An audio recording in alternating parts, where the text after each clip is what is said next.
మహిలో జనులకు మహిమలు చాటి ఇహ పరముల నిడు మహానుభావ ఇష్టమైనది వదిలిన నీకడ ఇష్టకామ్యములు తీర్చే గణపతి కరుణను పురియుచు వరములను సగుచు నిరతము పెరిగే మహాకృతి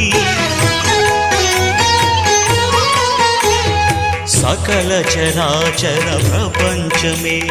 సన్నుతి చేసే విఘ్నపతి నీ గుడిలో చేసే సత్య ప్రమాణం ధర్మదేవతకు నిలుపును ప్రాణం విజయ కారణం విఘ్ననాశనం కాణిపాకమున నీ దర్శనం జయ జయ శుభకర వినాయక